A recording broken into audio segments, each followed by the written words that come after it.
अस्सलाम वालेकुम जी, वेलकम। बहुत मेहरबानी आप साहिबान की और साहिबा भी मुझे एक नज़र आई हैं आने की।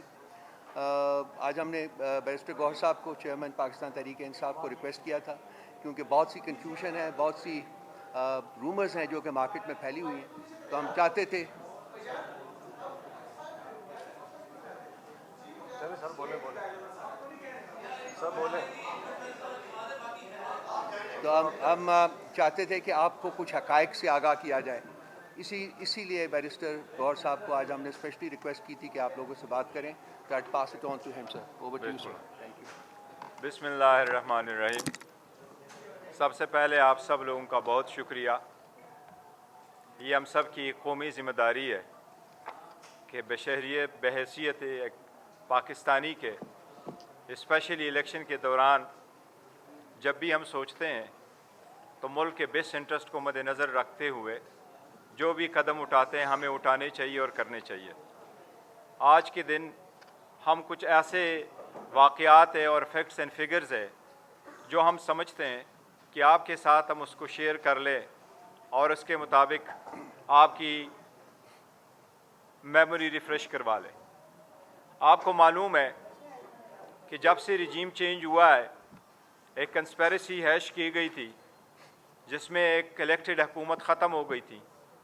उसके बाद जिस तरीके से लंदन प्लान को एग्जीक्यूट किया गया है और एक मोस्ट पॉपुलर पार्टी को आज उस मुकाम तक पहुंचाया गया है कि उस पार्टी के साथ अपना निशान नहीं है, और दूसरी तरफ वो लोग जो ला को मतलूब थे, सर्टिफाइड मनी लॉन्ड्रर थे, वो कन्विक्टेड और एब्सकॉन्डर थे, वो अदालतों को मतलूब थे और उन पे करप्शन और मनी लॉन्ड्रिंग के इंडाइट होने वाले थे, वो कुछ क्लियर भी हो गए और इक़्तिदार में चले भी गए। आपके सामने ये हमें कि आलमोस्ट 1 साल हो गया है, हमने 2 असम्बलियाँ डिज़ाल्व करवाई थी। आईनी और क़ानूनी तौर पर यही हमारा राइट था और इस असम्बली को रिस्टोर करने के लिए कोई किसी अदालत नहीं गया था। एवर सिंस हम रिक्वेस्ट करते रहे कि free, fair and transparent election हो इस मुल्क में, यही आईनी तकाज़ा है और यही इस मुल्क का मुकद्दर है। उसके लिए हम 3 मरतबा सुप्रीम कोर्ट में पिटीशन फाइल कर चुके थे और 7 मरतबा हम हाई कोर्टों में जा चुके थे।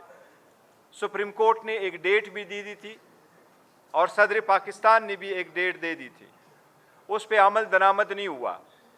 इतना अरसा उसको रखा गया, इलेक्शन पोस्टपोन होते गए, वन प्रीटेक्स्ट और दूसरे प्रीटेक्स्ट पे, यहाँ तक कि इलेक्शन कमीशन को, जिसकी ज़िम्मेदारी ये है कि free and fair transparent election करवा ले, इलेक्शन कमीशन वो अपनी ज़िम्मेदारी सही और अहसन तरीके से नहीं निभा चुका था। इसमें इलेक्शन कमीशन ने फाइनली जो सुप्रीम कोर्ट के इंटरवेंशन से डेट दी है और सुप्रीम कोर्ट ने वो डेट सदर पाकिस्तान और इलेक्शन कमीशन ऑफ पाकिस्तान के दस्तखतों से जो डॉक्यूमेंट अदलिया के सामने मौजूद है उसके मुताबिक 8 फरवरी को इलेक्शन होने हैं। सुप्रीम कोर्ट ने बारहा कहा है, डायरेक्शन भी दी है इलेक्शन कमीशन को, और वो ये कि सारे पॉलिटिकल पार्टी के पास लेवल प्लेइंग फील्ड होना चाहिए, यही आईनी तकाज़ा है।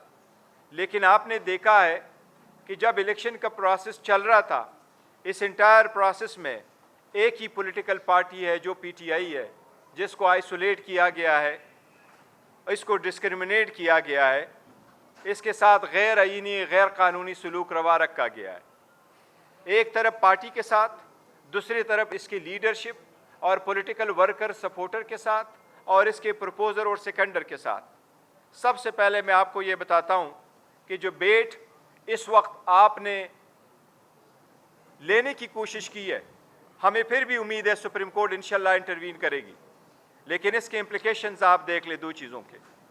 अगर आप बेट का निशान विथहोल्ड करेंगे तो 227 रिजर्व सीटें जो पॉलिटिकल पार्टीज़ के पास जाती हैं, उसमें से 70 रिजर्व सीट नेशनल असम्बली की है और बाकी प्रोविंशियल असम्बलीज़ की है। उसमें से अगर आप किसी पॉलिटिकल पार्टी को निकालेंगे तो इनका बहुत बड़ा रोल होता है चीफ मिनिस्टर, प्राइम मिनिस्टर के इलेक्शन में, प्रेसिडेंट के इलेक्शन में, स्पीकर, डिप्टी स्पीकर के इलेक्शन में। और अगर आप एक पॉलिटिकल पार्टी से उसका सिंबल लेते हैं और आप इलेक्शन को सब इंडिपेंडेंट कैंडिडेटों के तौर पे आप लड़ाते हैं, तो आप करप्शन की बुनियाद रखते हैं। इस मुल्क में करप्शन अगर मज़ीद चलेगी और होगा तो इकानमी मज़ीद डूब जाएगी। इसलिए ये क्रिटिकल इलेक्शन है इस स्टेज पे जो होने जा रहे हैं, और हमारी ये दरख्वास्त है सुप्रीम कोर्ट से कि बल्ले के केस को फ़ौरन लिया जाए और इसके लिए बेंच कंस्टिट्यूट किया जाए और इसको जल्द से जल्द उस पर फैसला हो। सुप्रीम कोर्ट के अहकामात के मुताबिक इलेक्शन होने थे। इलेक्शन में हमारा एक पहला पॉइंट ये था, जिसके लिए हम अप्रैल में भी गए थे हाई कोर्ट, कि जितने भी आरओज़ है आप इनको अदलिया से ले लें, बजाय इसके कि आरओज़ हुकूमत के नुमाइंदगान हो। वो अप्रैल वाला इलेक्शन तो नहीं हो सका, लेकिन इस इलेक्शन में भी सुप्रीम कोर्ट ने डायरेक्शन दी और सुप्रीम कोर्ट ने बजा दी कि अगर यही आरओज़ इलेक्शन कराते हैं तो इलेक्शन डिले नहीं होने चाहिए। बट हमारी इस्तदा यही थी कि अगर यही आरओज़ भी इलेक्शन कराते हैं तो election free, fair and transparent और सबके साथ मसावी सलूक हो। लेकिन ऐसा बिल्कुल नहीं हुआ है। आपने देखा है आरओ के दफातर के बाहर अगर जितने भी प्रपोजर सिकंडर आए, पहली फुर्सत में पहली स्टेज पे हमारे लोगों को अंदर जाने नहीं दिया गया। वो फुल फ्लेज में अपने नॉमिनेशन पेपर फाइल नहीं कर सके, और जो नॉमिनेशन पेपर फाइल कर चुके उनके स्क्रूटनी के दौरान उनके प्रपोजर सिकंडर टाइम पे कोर्ट में नहीं पहुंच सके, बल्कि ओपनली उनको रोका गया, मारा गया और ज़दकोब किया गया, वहाँ से रुस्खत कराया गया। बट आरओज़ ने कोई ऑर्डर उस पर नहीं किया। इसके सिलसिले में हमारा ये एक दरख्वास्त हम करते रहे इलेक्शन कमीशन को। सुप्रीम कोर्ट के सामने भी हमने उसका एक एप्लीकेशन गुजारी है कंटेम्प्ट की, कि सुप्रीम कोर्ट ने जो ऑर्डर दे दिया था, और सुप्रीम कोर्ट का ये कहना था कि सबको लेवल प्लेइंग फील्ड मिलनी चाहिए, जो नहीं हो सकी उस पर इक़दामात होने चाहिए। अब उसमें सुप्रीम कोर्ट ने रिपोर्ट मंगवाई है, पर हम उम्मीद करते हैं इंशाअल्लाह ताला कि उस पर कोई न कोई सुप्रीम कोर्ट ऑर्डर करेगी और इंसाफ पर रहम करेगी। जितने भी केयर टेकर सेटअप आपके सामने आया है, पहली तो ये care taker setup care taker नहीं रहा है, ये तो गैर आईनी गैर कानूनी है। लेकिन केयर टेकर सेटअप जिसकी इंटायर पहली जिम्मेदारी यही है कि वो free and fair and transparent election कराए, वो एक पार्टी बन चुकी है। उन्होंने अपने 22 खुलेआम शो किया है, और वो यही है कि अगर एक वर्कर सपोर्टर प्रपोजर सिकंडर पीटीआई का जाता है, सो मच सो आपने देखा है कि एक वकील साहब अगर जाते हैं किसी और पार्टी का और वो उसके नॉमिनेशन फॉर्म को लेके जाता है, तो आपने देखा है उसको वेलकम किया जाता है। लेकिन अगर वही वकील फिर पीटीआई के नॉमिनेशन फॉर्म को लेके जाता है, तो फिर उसको रोका भी जाता है, अरेस्ट भी किया जाता है। इसी तरीके से आप डेमोक्रेसी का हेल्प नहीं कर रहे, इसी तरीके से डेमोक्रेसी फ्लोरिश नहीं करेगी, इसी तरीके से मजबूत पार्लियामान वजूद में नहीं आ सकेगा। अगर आप एक 70 से 80% पॉपुलर पॉलिटिकल पार्टी को इंटायर प्रोसेस से निकालेंगे और उस पार्टी को आप डिसोल्यूशन की तरफ लेके जाएंगे और उनके लोगों को आप डिसएनफ्रेंचाइज करेंगे, तो ये पार्लियामान के ख़िलाफ़ है, ये आईन के ख़िलाफ़ है और ये डेमोक्रेसी का कत्ल होगा। ऐसा हरगिज़ नहीं होना चाहिए। मैं सिर्फ आपको एक चीज़ बताता हूँ, अभी आपका मेमोरी बड़ी रिफ़्रेश होगी जिस तरीके से लोगों को रोका गया, लेकिन सिर्फ आपके सामने अगर आपकी इजाज़त हो तो बहुत सारे सैकड़ों वकूए हुए हैं, मुल्क के हर कोने में हुए, लेकिन हम आपको कुछ वीडियो प्ले करवा रहे हैं। आप सिर्फ पहला वाला वीडियो देखें कि लोगों को कैसे रोका गया, उनको जाने से रोका गया, किसी तरीके से उनके कागजात छीने गए, और किस तरीके से हम समझते हैं ये सिर्फ ऐसा नहीं है कि आप कहें उनसे कागज़ लिए गए, ये जो प्रोसेस हो रहा है ये इलीगलिटी है उस प्रोसेस की कि आपने उस इंटायर प्रोसेस को रोका है। ये आप सिर्फ ये वीडियो पहले देख लें।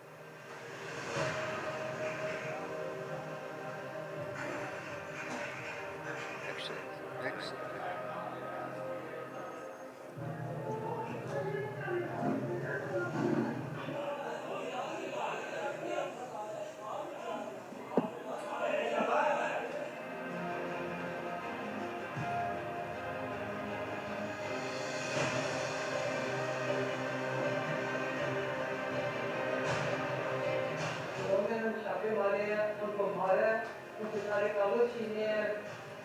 पहले उन्होंने हमें अंदर सारे रोका, फिर जब हम अंदर चले गए उसके बाद उन्होंने हमें लोगों किया, संपर्क किया और हमारे कागजात थे जाने से पावर और चीजें आज कागजाते नामजदगी जमा करवाने के लिए मेरे चंद दोस्त यहाँ तशरीफ लाए। मैं इस रियासती दहशत गर्दी की, इस रियासती जबर की पुरजोर मजम्मत करता हूँ।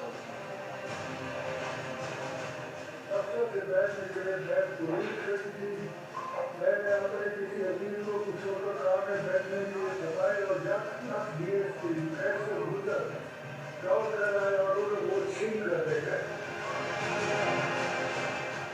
पिछले 1 घंटे से आपके तमाम दोस्तों कर रहा आपसे सुनील सुविधा तेईस सुविधा कर रहा आज तक बड़ू साहब जो के हजारों हैं उनसे दफ्तर के बाहर अच्छी प्रेजेंटेशन आज होगी इंशाल्लाह। आधा घंटा पहले जब नॉमिनेशन पेपर लेकर बाहर निकले SHO सिटी कोटावास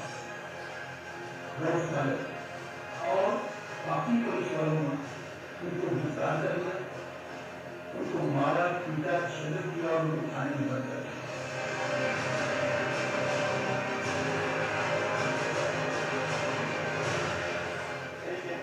बाईस केस में बेसब्री से उसके नॉमिनेशन पेपर कहाँ से रख दिए गए और उनके पास सारा जो रिपोर्टेशन उन्होंने किया हुआ था उसमें उनके एफिडेविट उसमें उनके कागजात उनके टैक्स रिटर्न उसके एनओसी वो भी सारे दिए गए।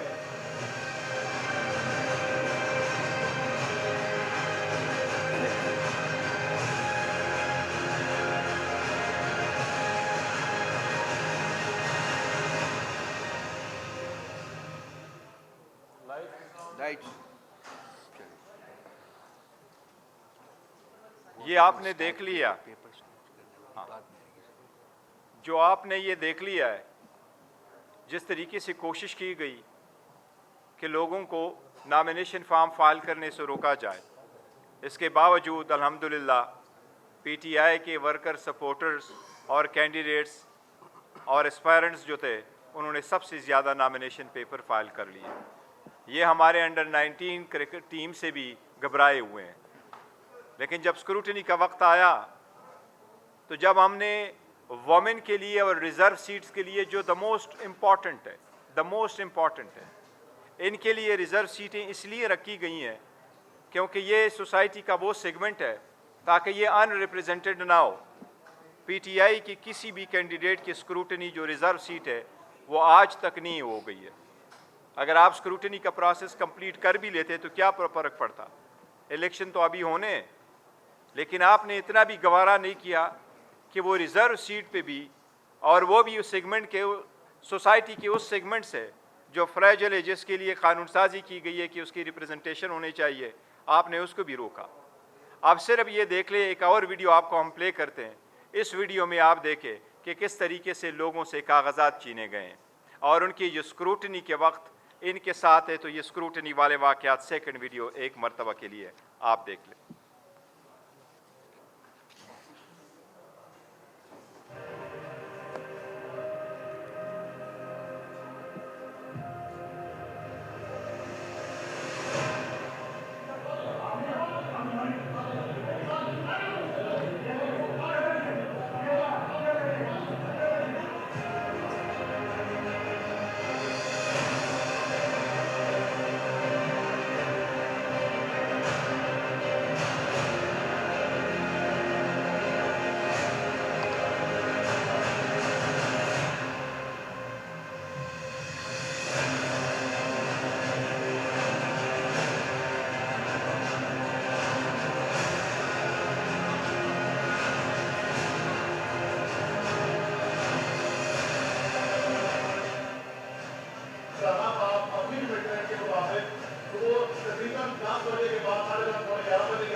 रोटी की तरह रहना पड़ता अरे तक काम करता रहेगा ना, चलो गाड़ी कर लीजिए।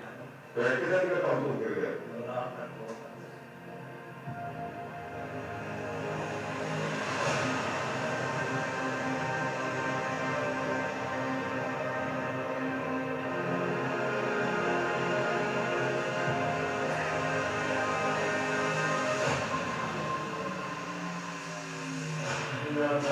promise something to go together. And 173 and 174. सब जितने भी सरदार गए इस इस्लामाबाद के पास से दूसरी कभी सर उन्होंने वहाँ से नंबर पार की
लाइट। ये आप लोगों ने जो देखा है, कोई एक छोटा सा सैंपल है, छोटा सा सैंपल है इसके अलावा। ये आपने जो देखा है, ये एक टिप ऑफ द आइसबर्ग है जो आपने देखा है। लेकिन पहले सिर्फ कहना यह है, ये रियासती जबर तशद्दुद है या आप हमें किसी जुर्म की सज़ा दे रहे हैं? किस जुर्म की सज़ा में दी जा रही है? वर्कर सपोर्टर को, प्रपोजर सिकंडर को, वोटर को किस जुर्म की सज़ा दी जा रही है? ये आप खुद देख लें।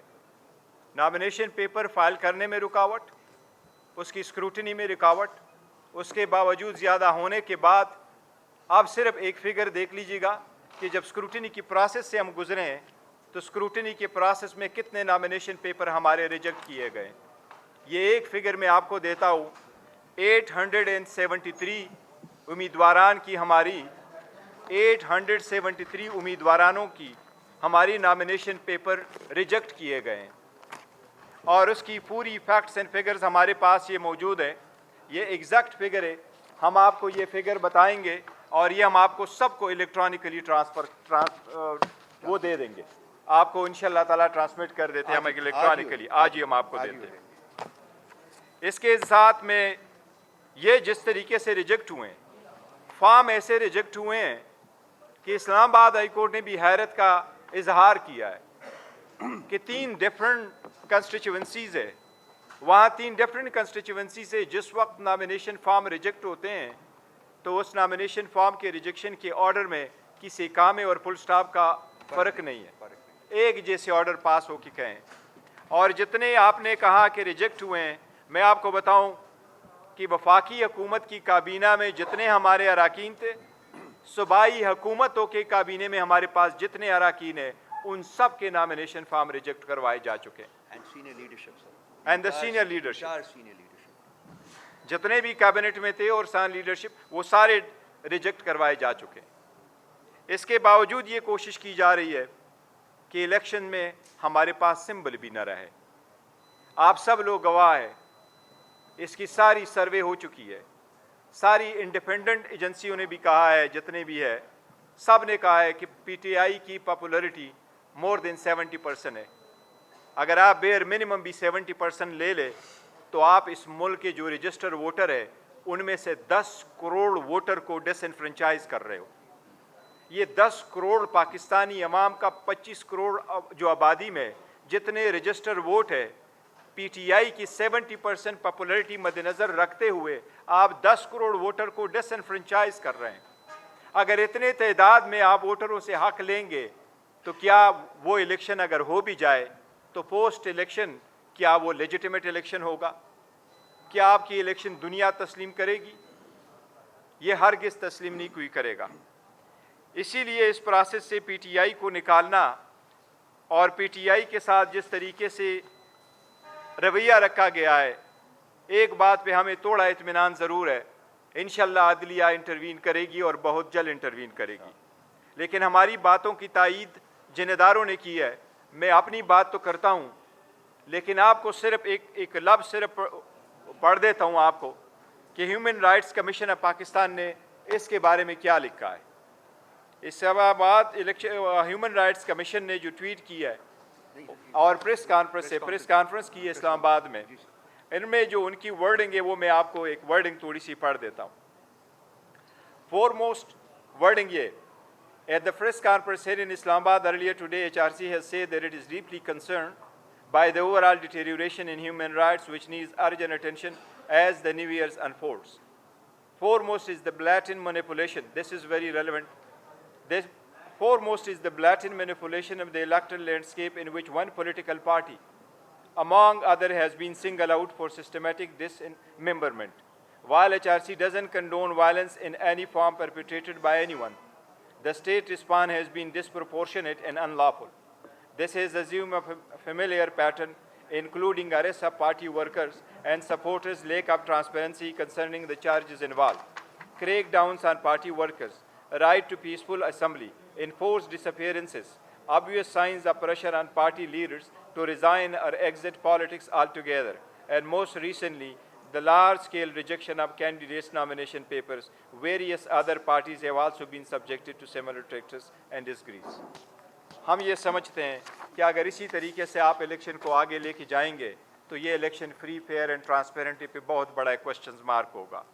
हम इसलिए सुप्रीम कोर्ट से ये इस्तदा करते हैं कि आपने न सिर्फ बल्ले वाले केस में इख्तियारात का इस्तेमाल करके आपने इस मसले का हल निकालना है, बल्कि लेवल प्लेइंग फील्ड प्रोवाइड करना, लोगों के इस ह्यूमन राइट्स की वायलेशन को अवॉइड करना, इसके लिए भी आप इक़दाम कर लें। एक सेकंड, ये जो डॉक्यूमेंट्स हैं जो कि चेयरमैन साहब ने पढ़े हैं, ये हम आप सबको इलेक्ट्रॉनिकली ट्रांसमिट कर रहे हैं। अभी सबकत साहब कर दें तो आपको मिल जाएगा जी। प्लीज़ नंबर एक 1 पर्सन एट ए टाइम आप बोलिए।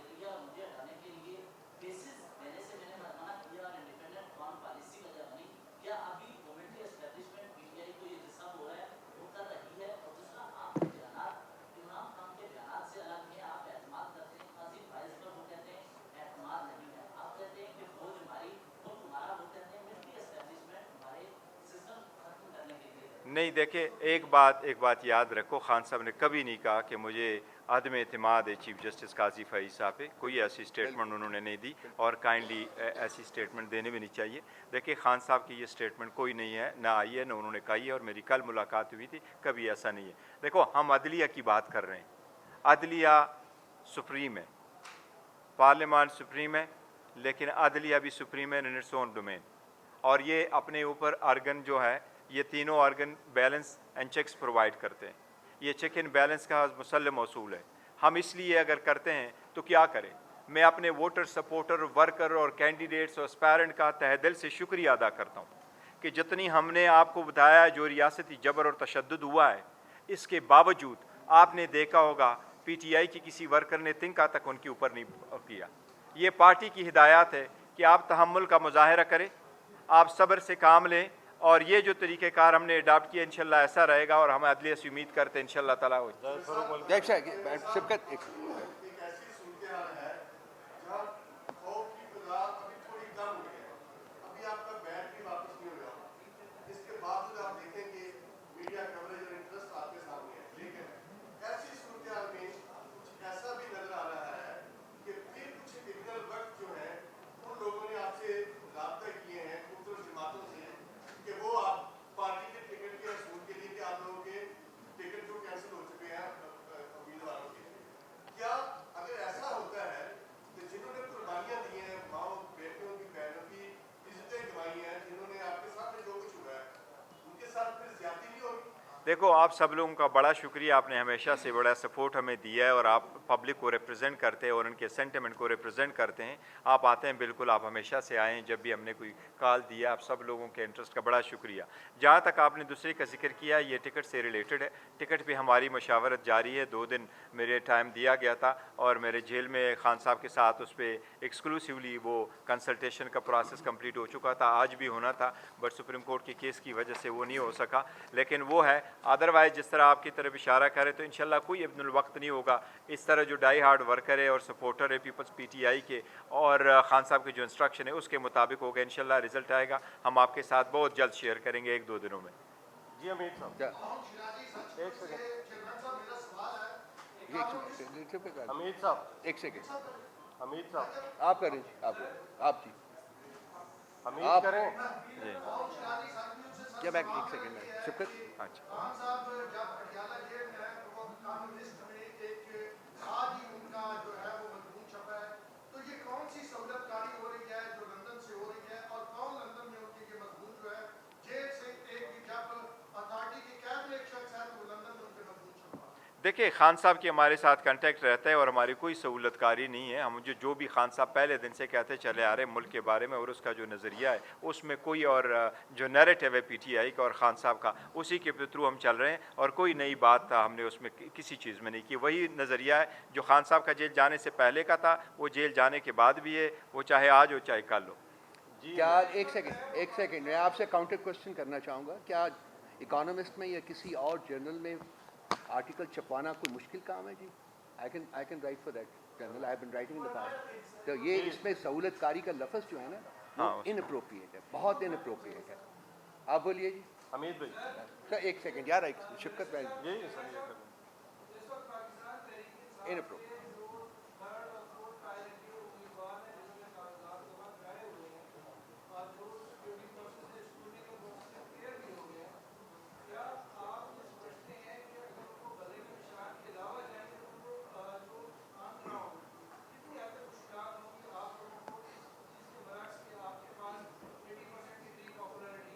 देखिए, हम अपना जो प्रोसेस है अवार्ड ऑफ टिकट का वो हम कंटिन्यू रखेंगे, और जो कैंडिडेट लड़ेंगे अगर उनको निशान लेट्स सपोज अज्यूम कर ले, for God forbid that happens at the end of the day, अगर उनको वाकई ही हमने पास निशान नहीं है और वो जिस भी निशान पे होंगे उन सारे लोगों में पार्टी सपोर्टेड कैंडिडेट ज़रूर होंगे। हर कंस्टिट्यूंसी पे हमारा एक नॉमिनेटेड कैंडिडेट ज़रूर होगा और वो जिस भी संबल से लड़ेंगे। लेकिन मैंने जो आपको फैक्ट्स फिगर दिए कि वो ऑलमोस्ट 100 मिलियन बनता है, 10 करोड़ मीन्स 100 मिलियन, इतने वोटर सपोर्टर को आप एक प्रोसेस से निकाल रहे हैं। तो अगर आप उनको कहेंगे कि वो इंडिपेंडेंट इलेक्ट हो तो फिर वो आ जाएंगे, ये बड़ा नुकसान होगा। इसलिए हम चाहते हैं कि इंडिपेंडेंट ना हो और वो पार्टी सिंबल पे ही इलेक्शन लड़े, ताकि वो प्रोसेस का हिस्सा बने, फ्लोर क्रॉसिंग में आ जाए और हम आगे की तरफ बढ़े और कोई रिफॉर्म्स ले आए।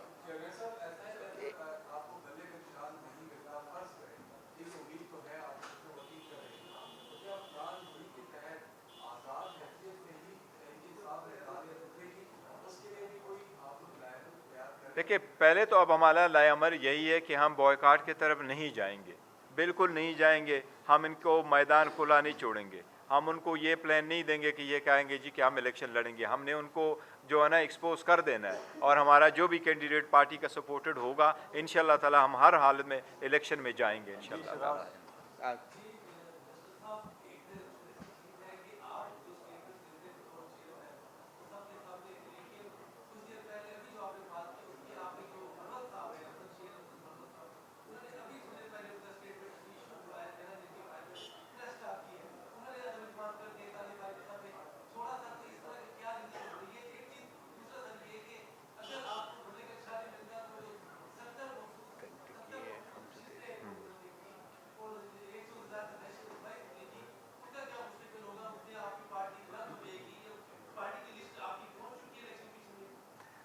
रिज़र्व सीटों पर यस, देखो पहली वाली जो बात आपने कर ली, तो जो हम इस वक्त कह रहे हैं वही आप बात समझें, नहीं कभी ऐसा नहीं कहा है खान साहब ने, और हमारा इत्तेमाद है।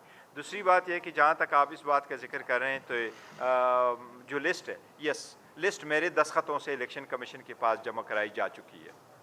हमारे रिज़र्व सीट की वोमेन और नॉन मुस्लिम की मैंने अपने दस्तखतों से जाके इलेक्शन कमीशन में जमा कराई हैं। वो इलेक्शन कमीशन के मुताबिक सारू सूबों में अपने रिटर्निंग अफसरान के पास जमा कराना पड़ता है, जो उनका प्रोविंशियल कमिश्नर होता है। वो हमने सिंध भी लेके गए थे, बलूचिस्तान भी लेके गए थे, और पंजाब में भी और KPK में भी। तो हमारी लिस्ट है, उनके पास जाइए। प्रॉब्लम सिर्फ ये है कि जो हमारे कैंडिडेट है, इलेक्शन कमीशन ने उनको कहा हम आपकी स्क्रूटनी नहीं करते। जो मैं पहले भी कह चुका हूं कि पेशावर हाई कोर्ट ने जो हमें स्टे दे दिया, तो उसको इम्प्लीमेंट नहीं किया इलेक्शन कमीशन ने, तो ये हम लिस्ट उनके पास जा चुकी है।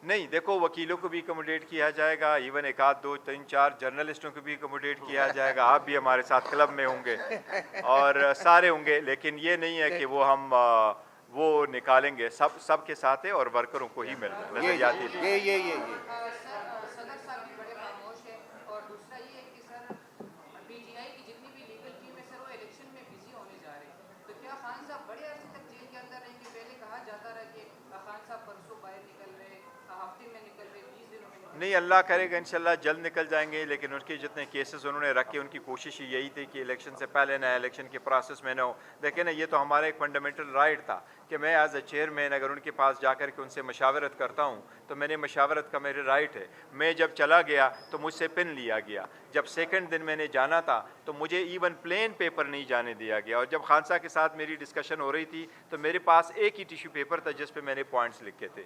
फिर हमने हाई कोर्ट में एप्लीकेशन मूव कर दी, हाई कोर्ट ने इजाज़त दे दी। तो हाई कोर्ट की इजाज़त के बाद मैं उनका मशकूर हूँ, उन्होंने बहुत अच्छा मौका प्रोवाइड किया और हमारी डिस्कशन हो गई थी। आप जी एक सेकेंड। खान साहब एक सेकंड।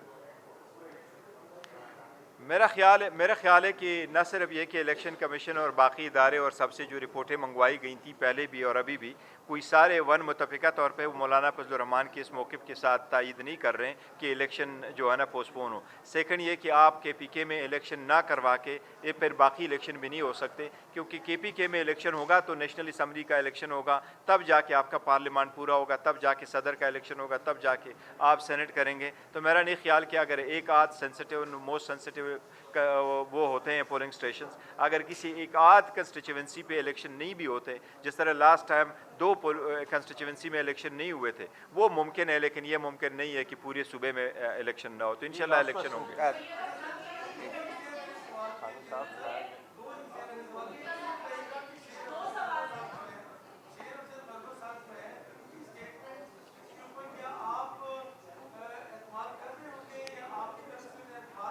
देखिए मैंने अभी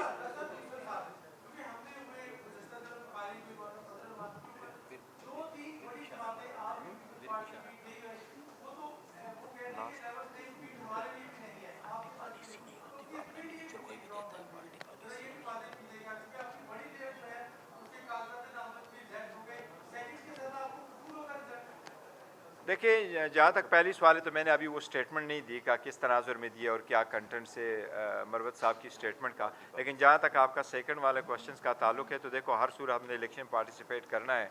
जो भी वहाँ पार्टिसिपेट इंशाल्लाह ताला हम इलेक्शन में करेंगे। एक पॉइंट ज़रूर है, हम तो चाहते हैं अपने बल्ले के साथ जीते और हमारा टॉप कैडर का जीता है, लेकिन जो भी प्रोसेस होगा हम उससे गुजरेंगे लास्ट इंशाल्लाह। क्वेश्चन जी।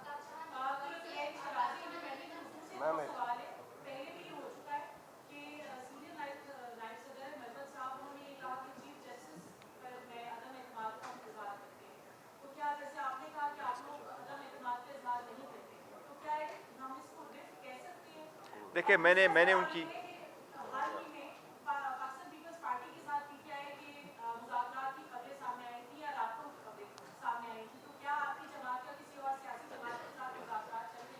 देखिए, जहाँ तक पहली बात का किया तो मैंने सुना नहीं है। नो कॉन्फिडेंस पे हम ऑलरेडी स्टेटमेंट दे चुके हैं कि ऐसी बात नहीं है। जहाँ तक पीटीआई के दूसरी जमातों के साथ है तो अलायंस तो हम करने नहीं जा रहे हैं कि वो हम सीट टू सीट एडजस्टमेंट कर ले, लेकिन पॉलिटिकल पार्टी की हैसियत से हम ये करते रहते हैं। तो अभी तक कोई ऐसा नहीं है कि सटल कोई चीज़ नहीं हुई है। हम पहले उम्मीद करते हैं कि इंशाल्लाह हमें बल्ला मिलेगा और उससे प्रोसीड करेंगे। बस thank you, thank you, thank you.